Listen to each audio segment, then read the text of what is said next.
ദൈവനാമത്തിന് മഹത്വം ഉണ്ടാകട്ടെ.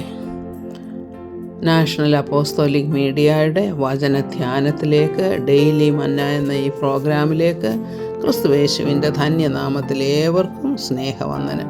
നമുക്ക് അല്പസമയത്തെ ചിന്തയ്ക്കായിട്ട് എടുത്തിരിക്കുന്നത് സങ്കീർത്തനങ്ങൾ 1-ാം സങ്കീർത്തനം. ദുഷ്ടന്മാരുടെ ആലോചന പ്രകാരം നടക്കാതെയും പാപികളുടെ വഴിയിൽ നിൽക്കാതെയും പരിഹാസികളുടെ ഇരിപ്പിടത്തിൽ ഇരിക്കാതെയും, പിന്നെ എന്താണ് ആ വ്യക്തി ചെയ്യേണ്ടത്? ഈ 3 കാര്യങ്ങളും ചെയ്യാതെ യഹോവയുടെ ന്യായപ്രമാണത്തിൽ സന്തോഷിച്ച് അവൻ്റെ ന്യായപ്രമാണത്തെ രാപ്പകൽ ധ്യാനിക്കുന്നവൻ ഭാഗ്യവാൻ. അതായത് ഒരു വ്യക്തിയുടെ ഭാഗ്യാവസ്ഥ എന്താണെന്നാണ് ഇവിടെ പറയുന്നത്. അപ്പോൾ ആ വ്യക്തി എന്താണ് ചെയ്യേണ്ടത്? ദുഷ്ടൻ്റെ ആലോചന പ്രകാരമല്ല. കാരണം അവൻ്റെ ചിന്തകൾ നല്ലതായിരിക്കും, ദുഷ്ടൻ്റെ ആലോചന പോലെയല്ല. അതുപോലെ അവൻ നടക്കുന്ന വഴി പാപികളുടേതല്ല, പാപികളുടെ വഴിയിലല്ല അവൻ നടക്കുന്നത്. അതായത് പാപികളുടെ കൂട്ട് ഉള്ള പ്രവർത്തനങ്ങൾ അവനിൽ കൂടെ വരികയില്ല. നിങ്ങളുടെ പാപം ചെയ്യുന്നില്ല എന്നും അതിനകത്ത് അർത്ഥമില്ല. പാപി എന്നെങ്കിലും അത് ശരിയായ വഴിയിൽ അവനെ ദൈവാത്മാവ് കൊണ്ടുവരും. അതുപോലെ തന്നെ പരിഹാസികളുടെ ഇരിപ്പിടത്തിൽ ഇരിക്കാത്തവൻ. പരിഹാസികളെന്ന് വെച്ചാൽ ദൈവത്തെ തന്നെയും പരിഹസിക്കുന്നവൻ. ദൈവമുണ്ടോ ഇല്ലയോ എന്ന് പോലും അവന് തീർച്ച അറിയില്ല. എങ്കിൽ തന്നെയും ദൈവമില്ല എന്ന് പറഞ്ഞ് മൂഢനായി എല്ലാത്തിനെയും പരിഹസിക്കുന്ന വ്യക്തികൾ, ദൈവമില്ലാത്ത വ്യക്തികൾ, അവരുടെ ഇരിപ്പിടത്തിൽ ഇരിക്കരുത്. അവരുടെ ഇരിപ്പിടത്തിൽ ഇരിക്കുമ്പോഴാണല്ലോ അവരുടെ സ്വാധീനം ഒരു വ്യക്തിയുടെ ജീവിതത്തിൽ ഉണ്ടാകുന്നത്. അപ്പോൾ അവൻ്റെ ഇരിപ്പിടത്തിൽ ഇരിക്കാനും പോകരുത്. ഈ 3 കാര്യങ്ങൾ: നടക്കാതെയും നിൽക്കാതെയും ഇരിക്കാതെയും, ഏത് ദുഷ്ടൻ്റെ വഴിയിൽ. പിന്നെ എങ്ങനെയുള്ള വ്യക്തിയാണ് ഇവിടെ പറയുന്നത്?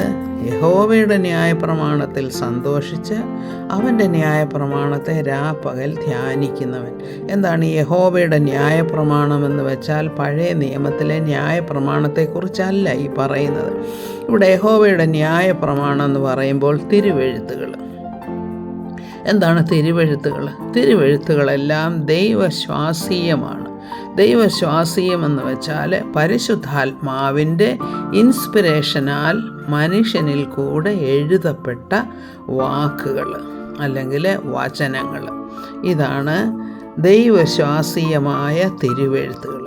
ഈ തിരുവെഴുത്തുകളെ ധ്യാനിക്കാൻ വ്യഗ്രതയുള്ളവൻ. ധ്യാനിക്കുക എന്ന് വെച്ചാൽ വായിക്കുകയും മനസ്സിലാക്കുകയും അതനുസരിച്ച് ജീവിക്കാൻ ശ്രമിക്കുകയും ചെയ്യുന്നവനാണ് ഒരു ഭാഗ്യാവസ്ഥയിലുള്ളവനെന്ന് ഇവിടെ എഴുതിയിരിക്കുന്നത്.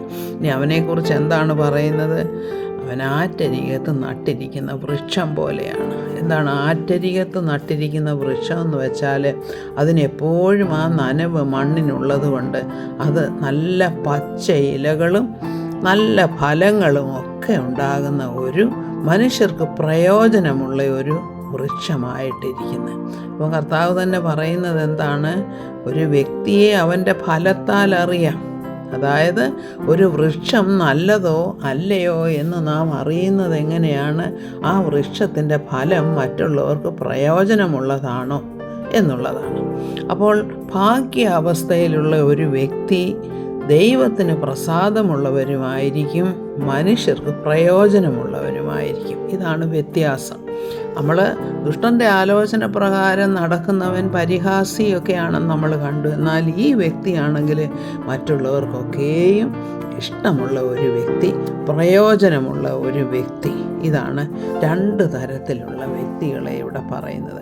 ഇനി ഇങ്ങനെ ഈ നല്ല വഴിയിൽ കൂടെ നടക്കുന്ന വ്യക്തികളെ കൊണ്ടാണ് മറ്റുള്ളവർക്ക് പ്രയോജനമുള്ളത്.